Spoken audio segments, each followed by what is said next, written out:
Chosen one, God is calling for you from heaven, and deep down, you already know this is not random. The restlessness you have been carrying is not meaningless. The repeated signs are not meaningless. The sudden loss of peace around old places, old conversations, old habits, and old versions of yourself is not meaningless. This is not fear. This is attention. This is not punishment. This is preparation. This is not the end of your peace. This is the beginning of your alignment. There are moments when God does not interrupt your life because He is angry with you. He interrupts your life because something inside you is too sacred to be left asleep. He interrupts the noise. He interrupts the delay. He interrupts the relationships, the routines, the distractions, and the inner agreements that have kept you living beneath the weight of your true calling.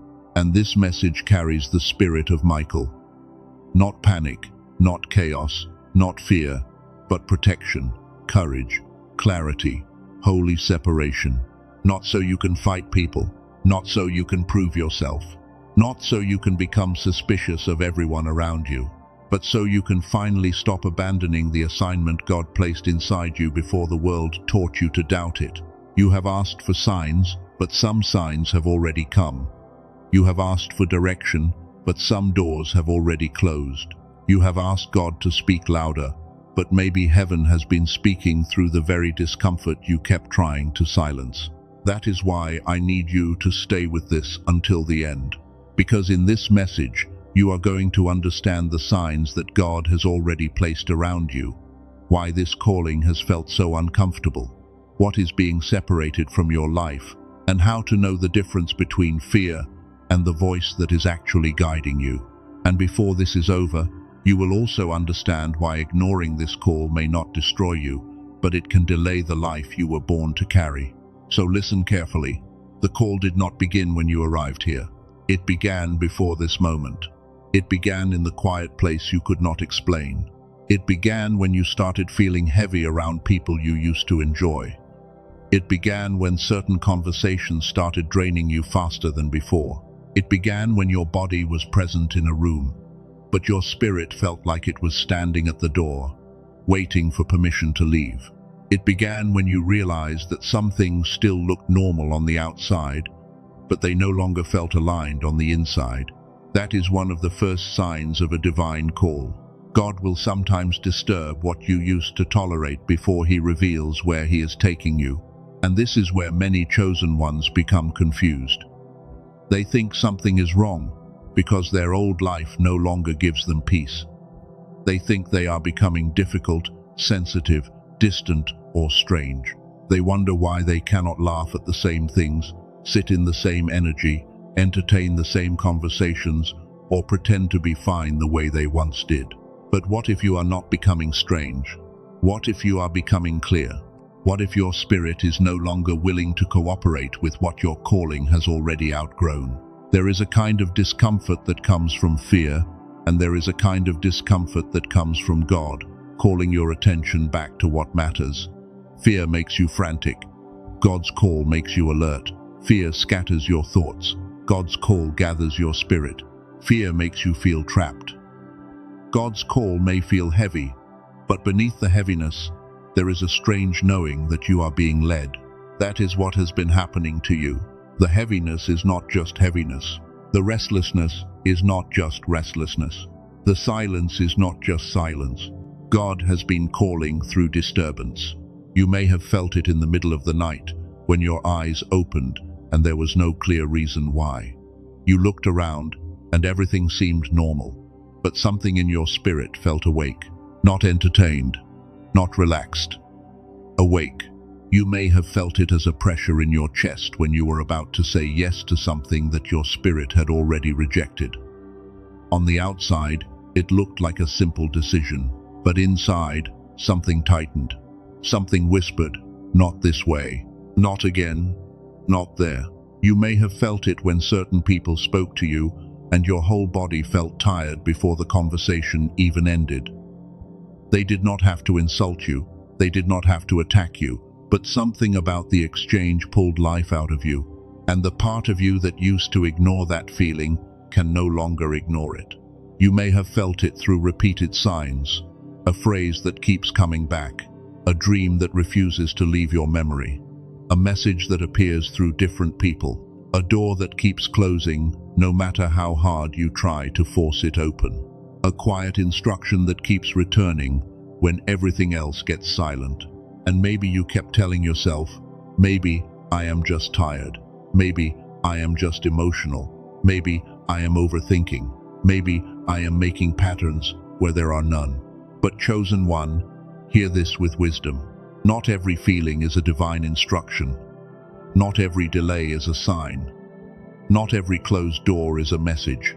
But when the same thing keeps returning with weight, when the same warning keeps meeting you in different forms, when the same loss of peace keeps showing up around the same decision, you must stop dismissing what God may be using to get your attention, because God does not always speak louder. Sometimes he repeats, and repetition is mercy. It is mercy because God knows how easily the noise of life can bury what your spirit already knows. He knows how many times you have talked yourself out of obedience because you wanted to be logical. He knows how many times you stayed in places that drained you because you did not want to disappoint people. He knows how many times you asked for confirmation while avoiding the confirmation he had already placed in front of you. That is why the call has been returning.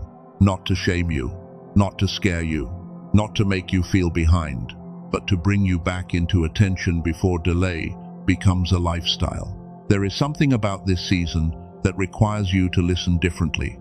Before, you could ignore the small checks in your spirit and keep moving. Before, you could give people access even when your peace was leaving. Before, you could say yes with your mouth while your spirit quietly said no. Before, you could stay busy enough to avoid the question God kept placing in your heart. But not anymore. The reason it feels stronger now is because the season has changed. What used to be optional is becoming necessary. What used to be a quiet invitation is becoming a holy interruption. What used to be a gentle nudge is becoming a call. You cannot keep pretending not to hear, and this is why the order over your life feels so serious. Michael does not represent confusion. Michael represents divine order. Michael does not represent panic. Michael represents courage under pressure. Michael does not represent fear of people. Michael represents the strength to stand where God placed you, even when others do not understand why your posture has changed. So when this message says there is an order over your life, do not hear it as something that pushes you into fear. Hear it as heaven placing protection around the part of you that is finally waking up. There is a part of you that has been too available to noise, too available to guilt, too available to old cycles, too available to people who only know how to reach the version of you that did not have boundaries. And now God is calling that access into question. This is where the second revelation begins.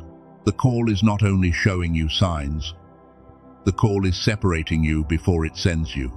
And separation can feel confusing when your heart is still kind, because you may feel the pull to step back, but then guilt comes in. You may feel the need to become quiet, but then you wonder if you are being cold. You may sense that someone no longer belongs close to your spirit, but then you accuse yourself of being selfish, dramatic, or unforgiving. This is why you need discernment. Not everyone you outgrow is your enemy. Not everyone who drains you is evil. Not everyone who cannot go with you is against you. Some people simply belong to a chapter God is closing. Some people can love the old you, but resist the becoming of the new you. Some people can celebrate your survival, but feel uncomfortable with your rising. Some people can support your pain because your pain made you accessible, but struggle with your healing because your healing gives you boundaries. And this is the part that hurts. When God begins separating you, He often does it before everyone understands why. He may remove your appetite for certain conversations before those conversations become openly harmful. He may pull your peace away from certain rooms before you have evidence that those rooms are no longer safe for your spirit. He may make you quiet before you know how to explain your silence. And if you are still addicted to being understood, you will run back to what God is trying to pull you out of. Chosen one, do not run back just because silence feels unfamiliar. Do not return to chaos just because clarity feels lonely.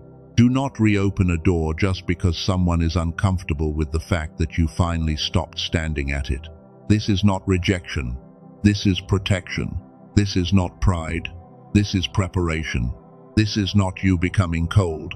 This is you becoming entrusted with something that cannot survive in every atmosphere. A seed cannot grow in every soil. A flame cannot burn in every wind. A calling cannot mature in every environment. There are places where your gift will be mocked before it is understood. There are rooms where your sensitivity will be treated like weakness. There are relationships where your obedience to God will be interpreted as betrayal because the old version of you was easier to access. But hear this clearly. You are allowed to protect what God is building in you. You are allowed to stop explaining every shift to people committed to misunderstanding it. You are allowed to become unavailable to conversations that pull you back into confusion. You are allowed to honor the peace God gives you, even when others call it distance. You are allowed to outgrow the version of yourself that needed permission to obey. And you do not owe an apology for becoming who God has been forming beneath the surface. But this separation is not the final message. This is where many people misunderstand the season. They think God is only taking things away. They think the distance is the whole story. They think the silence means nothing is happening. They think the closed doors mean they are being punished. But no, the separation is only the clearing of the ground. The real work is formation. God is not just calling you away from what drained you. He is calling you into what requires you to be stronger, clearer, calmer, and more surrendered than you have ever been before. That is why the wilderness lasted longer than you expected. That is why the waiting did not end when you thought it would. That is why you had to learn how to stand without applause, pray without immediate answers, keep going without constant reassurance, and trust God when the evidence was still hidden. You were not only being delayed, you were being built. And in the next part of this message, you are going to understand what the wilderness produced in you, why the calling could not come before your formation, and how to recognize the difference between the voice of fear and the voice of God when both seem to speak at the same time. Because the call is not just asking you to leave something, it is preparing you to carry something. And this is where you must stop looking at your wilderness as proof that God forgot you. The wilderness was not the place where your calling died. It was the place where your calling was protected from being released too early. It was the place where your motives were purified. It was the place where your ears were trained. It was the place where God allowed the noise to fall away so you could recognize His voice without needing a crowd to confirm it. You may have called it delay. You may have called it loneliness. You may have called it failure. You may have called it a season where nothing was working, nothing was moving, and nothing made sense. But heaven may have called it formation, because there are things God cannot place on a version of you that still needs everyone to understand. There are doors God cannot open while you are still begging for access to rooms He is trying to deliver you from. There are assignments God cannot reveal while your heart is still attached to the approval of people who benefit from your confusion. This is why the wilderness lasted longer than you wanted. Not because you were rejected, not because you were forgotten, not because heaven was silent, but because the version of you who prayed for the calling still had to become the version of you who could carry it. Moses did not meet the burning bush while he was still performing for Pharaoh's house. He met it in the quiet place. He met it after the wilderness had stripped away the identity that once made him feel powerful. He met it after life had made him slower, quieter, less impressed with status, and more aware of the weight of obedience. And when God called him, Moses did not feel ready. That matters, because many chosen ones think readiness feels like confidence. But sometimes readiness feels like trembling with enough surrender to still say yes. Moses asked questions. He felt inadequate.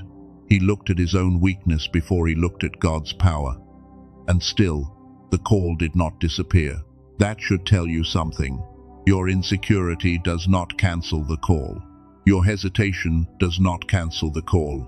Your past does not cancel the call. Your wilderness did not cancel the call. God was not waiting for you to become impressive. He was forming you to become obedient. David was anointed long before he was publicly recognized.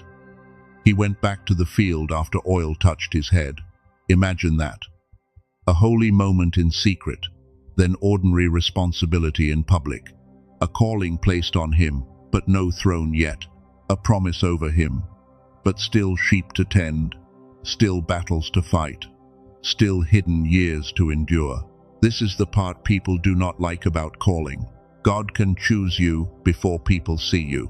God can mark you before doors open. God can place something real on your life while your daily circumstances still look unchanged. And if you do not understand this, you will think nothing is happening just because nothing is visible yet. But chosen one, hidden, does not mean inactive. Buried does not mean dead. Quiet does not mean forgotten. Some of the deepest work God does in a person happens before anyone knows what they are becoming. That is why you had to learn how to keep going without applause. That is why you had to learn how to pray when the answer did not arrive quickly. That is why you had to learn how to hold your ground when misunderstanding came. That is why you had to learn how to let people think what they wanted while you kept your spirit clean. The wilderness was not only testing your patience, it was building your capacity. It was teaching you not to collapse every time someone withdraws approval. It was teaching you not to confuse silence with abandonment. It was teaching you not to chase every voice that sounds urgent. It was teaching you not to run back to what is familiar, just because the future feels unknown. And Mary, chosen for something holy, was not given every detail before she said yes. She was given enough to obey, not enough to control. She had a call, but she also had questions. She had favor, but favor did not remove the weight of surrender. She had a promise, but the promise required her to trust what she could not fully explain to everyone around her. And maybe that is exactly where you are. You have enough confirmation to obey, but not enough details to control the outcome. You have enough peace to take the next step, but not enough explanation to satisfy everyone. You have enough of God's voice to know you cannot go back, but not enough clarity to see the whole road. That is not a mistake. That is faith being formed, because God often gives the next step before He reveals the full map. If He gave you the full map too early, you might worship the plan instead of walking with the one who called you. You might cling to the outcome instead of becoming the person required to carry it. You might try to manage what was meant to be received through obedience. So if you have been asking, why did it take so long? This is part of the answer. You were learning discernment. You were learning endurance. You were learning silence. You were learning the difference between a door that is delayed and a door that is denied. You were learning the difference between people who love your presence and people who honor your purpose. You were learning the difference between being needed and being assigned. And those lessons do not always feel spiritual when they are happening. Sometimes they feel like loss. Sometimes they feel like rejection. Sometimes they feel like sitting in a room where no one understands the war you are fighting inside. Sometimes they feel like watching everyone else move ahead while you are still being asked to wait. But what felt like delay was development. What felt like silence was training. What felt like isolation was protection. What felt like being hidden was God keeping your oil from hands that would have mishandled it. That is why this call is returning now. Because the wilderness produced something in you that the old season could not produce. It produced a spirit that can hear beyond noise. It produced a heart that can love without losing itself. It produced eyes that can recognize patterns. It produced a deeper refusal to live falsely. It produced a strength that does not need to announce itself to be real. And now the question is not, did God call you? The question is, will you recognize His voice when fear tries to imitate wisdom? Because fear can sound responsible. Fear can sound logical. Fear can sound like humility. Fear can say, wait until you are perfect. Wait until everyone agrees. Wait until the risk is gone. Wait until the door is obvious. Wait until you have no doubts. Wait until you feel completely ready. But the voice of God does not always remove trembling before it asks for obedience. Sometimes He gives peace underneath the trembling. That is why you need discernment in this season. Not every pressure is God. Not every opportunity is alignment. Not every open door is assignment. Not every closed door is punishment. So, listen carefully to this. When fear speaks, it usually rushes you or freezes you. It either says, "Do it now, or everything will fall apart."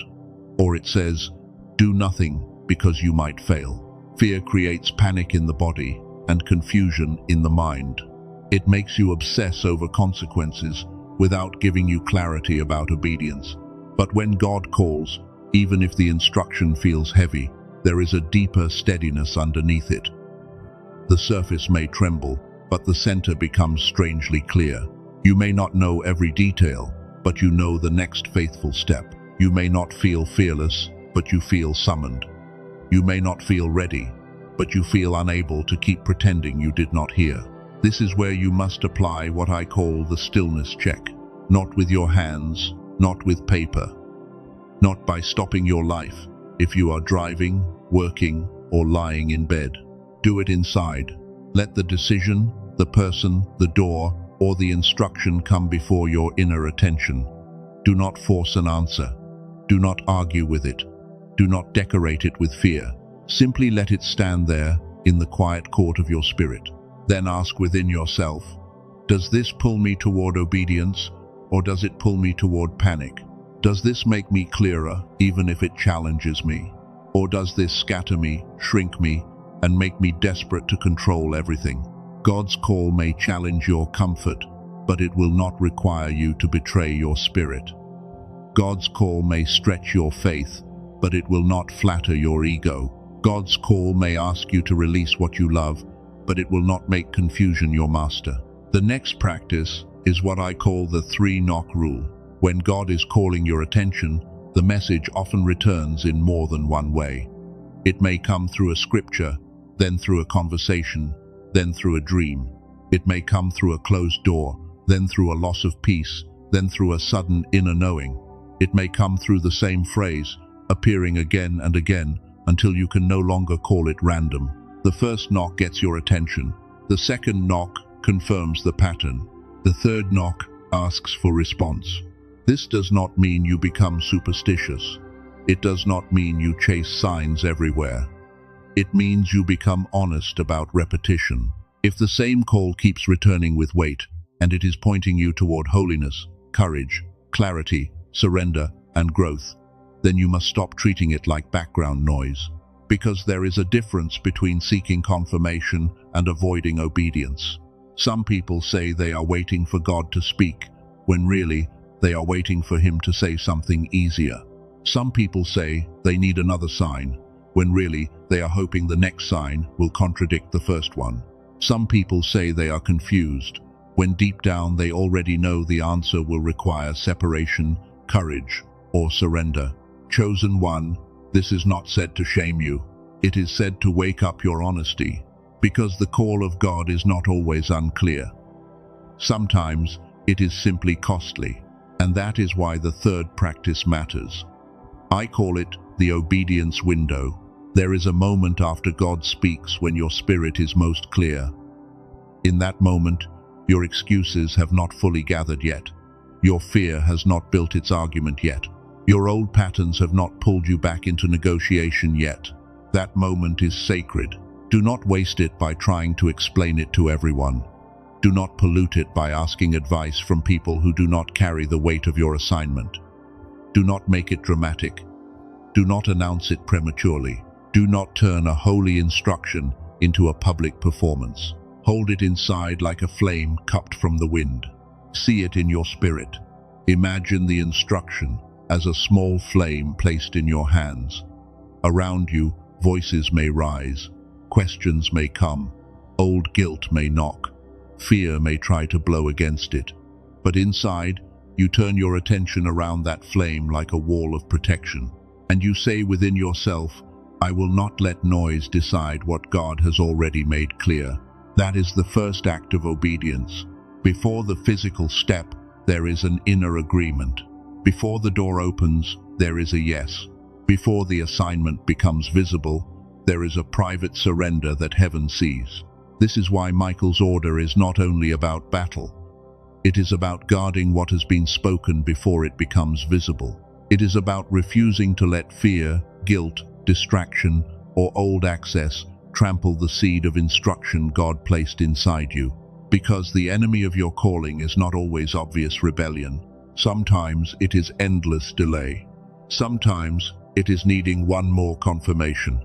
Sometimes it is explaining yourself to people who were never assigned to understand. Sometimes it is waiting to feel ready when God is only asking you to be willing. And I sense this strongly for the chosen one listening now. You are not being asked to figure out the next 10 years. You are being asked to stop ignoring the next clear step. You are not being asked to convince everyone.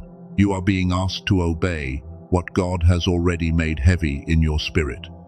You are not being asked to become fearless. You are being asked to stop letting fear lead. The call is not asking for a perfect vessel. It is asking for a surrendered one. And here is something even deeper. A calling does not only require a willing spirit, it also requires a clear mind. Because many chosen ones can sense God deeply, but their thoughts feel foggy. Their spirit feels awake, but their mind feels tired. Their heart knows something is shifting, but their focus feels scattered. They can feel the call, but they struggle to stay aligned long enough to respond with clarity. This is not always because they are lazy. This is not always because they lack faith. Sometimes, the nervous system has been living in survival for so long that stillness feels unfamiliar. Sometimes the mind has been surrounded by noise for so long that peace feels like emptiness. Sometimes the brain has been trained by stress, fear, distraction, and constant pressure to stay in a lower state, even when the spirit is reaching for something higher. And this is where many people misunderstand themselves. They think they are spiritually weak, when they are actually mentally overloaded. They think they are disobedient, when they are actually exhausted. They think God has stopped speaking, when their inner world has become too crowded to recognize the signal. There is a kind of clarity God gives that feels like a clean frequency, a sharpness, a quiet brightness, a knowing that does not have to shout. You may remember having something like that when you were younger, a time when ideas came faster, when intuition felt natural, when life felt more open, when your mind did not feel so heavy, when possibility felt closer. And maybe over the years, that clarity became buried under disappointment, stress, survival, and noise. But buried does not mean gone. Dulled does not mean destroyed. Covered does not mean cancelled. There is a reason this matters for your calling. Because when God calls, He is not only calling your heart, He is calling your attention. He is calling your focus. He is calling your discernment. He is calling the part of you that can recognize the difference between divine instruction and emotional reaction. And in the next part, I am going to show you why this matters so much. There is a connection between spiritual clarity and the state of the mind that many chosen ones have never been taught. There is something about the way your God-given clarity can become suppressed, and something about the way it can be awakened again. But before we go there, remember this. The wilderness was not wasted. The waiting was not empty. The separation was not cruelty. The signs were not random. God was calling, forming, separating, training, and preparing the part of you that can finally answer without needing the whole world to approve. Because the next revelation is not just that God is calling you. The next revelation is that His call is a commission. And once you understand that, you will understand why this season feels so serious, why Michael's order is protection, and why the life ahead of you cannot be carried by the version of you that kept negotiating with the life behind you, and why the life ahead of you cannot be carried by the version of you that kept negotiating with the life behind you. Because the call is not just an invitation, it is a commission. And that is the revelation many people are not ready to receive. They want the comfort of being called, but not the responsibility of being sent. They want the peace of knowing God sees them, but not the obedience of walking differently because He sees them. They want confirmation, but not correction. They want a sign, but not surrender. They want heaven to open a door, but they still want to carry every old fear, every old attachment, every old agreement, and every old version of themselves through that door. But chosen one, there are doors that will not open to the divided version of you. There are doors that require your yes, not your perfect confidence, not your flawless understanding, not your complete plan, your yes. This is why the message has felt so serious from the beginning. God is not simply trying to make you feel spiritually encouraged for a moment. He is calling your attention back to an assignment. He is calling your focus back to what matters. He is calling your discernment back from the noise. He is calling your heart back from every place where fear taught you to settle. And when Michael's order comes into a season, it does not come to make you dramatic. It comes to make you steady. It comes to bring order where confusion has been speaking too long. It comes to bring courage where fear has been sitting in the seat of wisdom. It comes to bring protection where your calling has been exposed to too many voices that were never assigned to carry it. That is why you have felt the pressure to stop explaining. That is why you have felt the pressure to step back. That is why you have felt the pressure to become quiet. That is why you have felt the pressure to guard what God is doing inside you before everyone else can see it. Because this is not just about hearing God. This is about becoming the kind of person who can obey Him without needing the old world to clap. That is the commission, to stand where He placed you, to stop running back to what emptied you, to stop negotiating with the old season, to stop calling fear wisdom when God has already given you confirmation, to stop shrinking your discernment just so other people can feel comfortable with your old availability. The life ahead of you will require a cleaner attention. It will require stronger boundaries. It will require a deeper calm. It will require the courage to be misunderstood without collapsing. It will require the humility to take the next step without having the whole map. It will require the wisdom to know when to speak, when to wait, when to move, and when to let God close what your hands keep trying to reopen. And this is why ignoring the call is dangerous. Not because God is standing over you with punishment, not because heaven is trying to scare you, not because one mistake destroys your destiny. No, the danger is delay. The danger is that you become so used to postponing obedience that delay begins to feel normal. The danger is that you keep asking for confirmation until your spirit becomes dull to the confirmations already given. The danger is that you keep living close to the door, but never walking through it. The danger is that you keep circling the same mountain, calling it patience, when God has already told you it is time to move. There is a difference between waiting on God and hiding behind waiting. There is a difference between divine timing and spiritual avoidance. There is a difference between patience and fear wearing religious clothing. You know the difference because your spirit knows when it is at peace, and your spirit knows when it is making excuses. Chosen one, do not let your old fear become the interpreter of your new season. Fear will always tell you to wait until there is no risk, but faith does not require the absence of risk. Faith requires the presence of God. Fear will always tell you to gather more opinions, but obedience does not need a crowd. Fear will always tell you that you are not ready, but God has never needed your perfection to begin His work through you.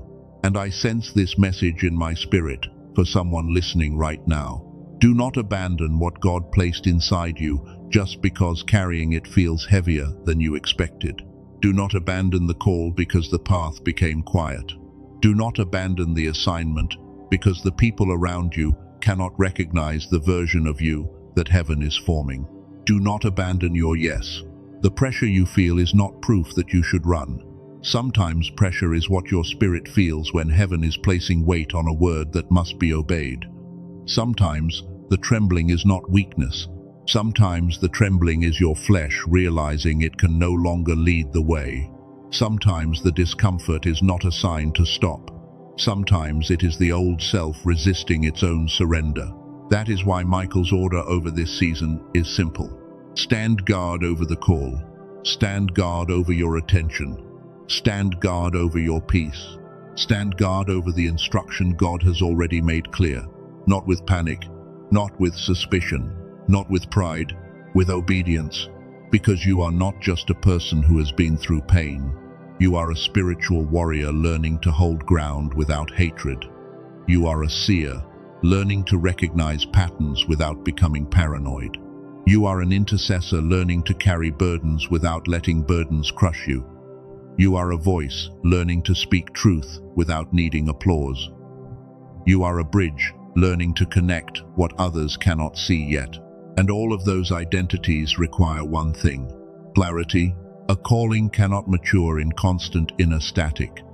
A divine instruction cannot grow well in a mind that is always scattered, exhausted, overstimulated, and pulled in 100 directions. A sacred assignment cannot be carried by a spirit that hears God, but a mind that is too tired to focus long enough to respond. This is why the question from the last part matters so much. Why does the mind sometimes feel blocked when the spirit is being called? Why can you feel that God is doing something, but still struggle to think clearly? Why can your spirit be awake, while your focus feels foggy? Why can you know you are meant for more, but still feel like something inside you is not fully switched on? For many chosen ones, this has been one of the deepest frustrations. They can sense the call, they can feel the signs, they can recognize the separation. But when it is time to move with clarity, the mind feels heavy, the focus feels weak, the inner signal feels buried beneath stress, survival, and noise. And this is not something to shame yourself for. Modern life trains the mind to scatter. Constant pressure trains the body to survive. Repeated disappointment trains the heart to protect itself. And over time, the God-given clarity you once carried can feel dulled. You may remember a version of yourself who learned quickly, sensed deeply, imagined freely, and trusted intuition without needing to force it. You may remember being younger and feeling like life had more color, more possibility, more invisible help. Ideas came more naturally. Creativity felt closer. Your inner world felt open. Then life became heavier. Stress entered. Survival entered. Disappointment entered. Noise entered. And the clarity that once felt natural began to feel buried.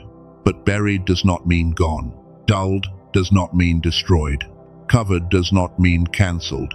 There is a connection between spiritual clarity and the state of the mind that many people overlook. When the mind is trapped in elvious survival, it becomes harder to recognize the quiet voice of direction. When the brain is trained by stress, it becomes harder to stay in peace long enough to receive. When the inner world is full of static, even a true call can feel distant. That is why I want to speak carefully here. There are tools that can support your clarity, but no tool replaces obedience. No sound replaces prayer. No method replaces surrender. No practice replaces the need to listen to God and take the next faithful step. But sometimes, God places simple tools on the path to help you become more receptive, more focused, and more aligned with what He is already calling you into. One of those tools is called the Genius Song. It is a 7-minute digital audio track designed to be listened to with headphones. It uses brain entrainment, a sound-based method created to help guide the brain into a more focused state associated with gamma activity, the kind of brainwave often linked with heightened awareness, sharper focus, and moments of deep insight. Think of it like this. If your mind has been like a radio surrounded by static, prayer may still be real, the call may still be real, God may still be speaking, but the static makes it harder to hear clearly. The Genius Song is not presented as magic. It is not a replacement for faith. It is simply a tool designed to help turn the dial toward clarity again. And for a chosen one, that matters. Because Your assignment does not only need emotion, it needs focus. It needs attention. It needs a clear vessel. It needs the part of you that can sit with a divine instruction without being dragged away by panic, doubt, and mental fog. There was a woman who had spent years searching for deeper connection. She had tried many spiritual practices, many routines, many things people told her would finally make her feel aligned. But still, she felt like the real connection never fully landed. She described her inner world as if the signal was always almost there, but never clear enough to trust. After using the 7-minute audio consistently, what she noticed first was not drama. It was quiet. A different kind of quiet. She said it felt as if life began speaking again in a language she could recognize. The signs did not feel forced. The synchronicities did not feel chased. Her mind felt less crowded, and because the mind was less crowded, her spirit felt easier to hear. That is the kind of support this tool is meant to offer. Again, not a promise that your whole life changes without obedience. Not a shortcut around growth. Not a substitute for prayer, discernment, wise counsel, or real action. But a simple 7-minute recalibration for those who feel led to support the clarity God is already calling them into. And I know what some of you may be thinking. You have tried many things before. You have tried sounds, routines, methods, advice, and promises that did not truly change anything. I understand that hesitation. That is why I am not asking you to treat this like hype. I am asking you to investigate it only if your spirit feels drawn to it. The difference here is that this is not just ordinary background music. It is designed around brain entrainment, a method meant to help guide brainwave activity through sound. The original creator, Dr. Robert Lake, has worked in neuroscience for decades, and the track was created to be simple enough for daily use. 7 minutes. Headphones. No complicated routine. No hours of effort.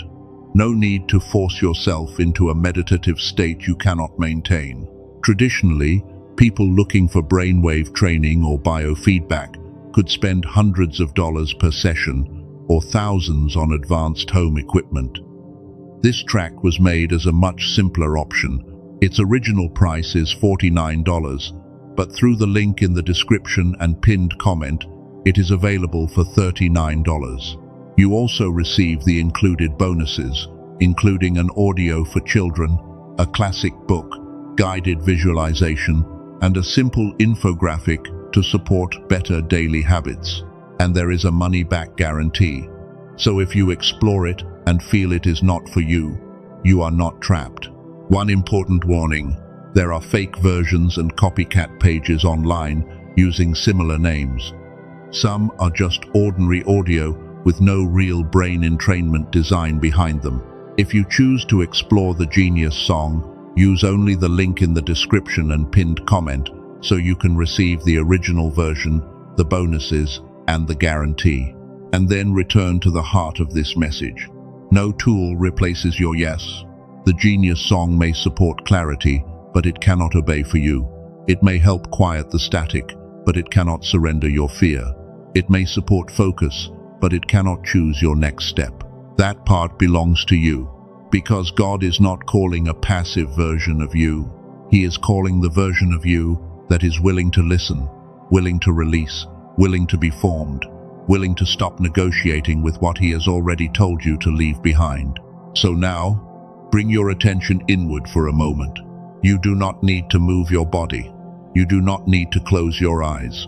You do not need to stop what you are safely doing. Just let your inner attention turn toward the place where the call has been pressing on you. Imagine there is a gate in front of your spirit. Behind you is the old season. Not all of it was evil. Some of it taught you. Some of it shaped you. Some of it held you for a time. But it cannot hold what God is calling you into now. In front of you is the gate. You do not see the whole road beyond it. You do not have every detail. You do not have every answer. But you can sense that the gate is real. You can sense that the call is real. You can sense that staying behind it just because you are afraid would be a smaller life than the one God is asking you to trust Him for. Now imagine Michael standing beside that gate, not with rage, not with panic, but with holy protection. A reminder that obedience is not exposed when God is covering it. A reminder that you are not walking into the unknown alone. A reminder that the call may stretch you, but it is not meant to destroy you. And now, let this sentence rise inside you. I will not let fear answer for me. Let it rise again. I will not let fear answer for me. And one more time, deeper. I will not let fear answer for me. That is the inner agreement. That is the place where obedience begins. Not in a public announcement, not in a performance, not in proving anything to anyone, but in the quiet place where your spirit stops handing the microphone to fear. Now receive this. God is not late concerning you. The wilderness did not waste you. The waiting did not erase you. The separation did not diminish you. The silence did not mean heaven was absent. You were being formed. You were being guarded. You were being prepared. You were being taught how to hear the call without needing the crowd. And now the call has returned with weight, because the season is asking for your yes. So may every false voice lose its authority over your mind. May every old attachment lose its power over your peace. May every fear that disguised itself as wisdom be exposed. May every distraction sent to scatter your attention fall away. May every closed door you kept mourning become a mercy you finally understand. May God give you the courage of Moses when he trembled before the assignment. May God give you the patience of David when he was anointed, but still hidden. May God give you the surrendered yes of Mary when she could not explain everything, but trusted the one who called her. And may the Spirit of Michael remind you to stand. Stand over your peace. Stand over your calling. Stand over your obedience. Stand over the instruction God has already made clear. You are not called to fight everyone. You are called to stop abandoning yourself. You are not called to prove your calling to people who only respect what they can control. You are called to obey God with a clean heart. You are not called to keep waiting for a perfect feeling. You are called to move with the light you have been given. If this message reached the place in you that knows the call is real, comment these words.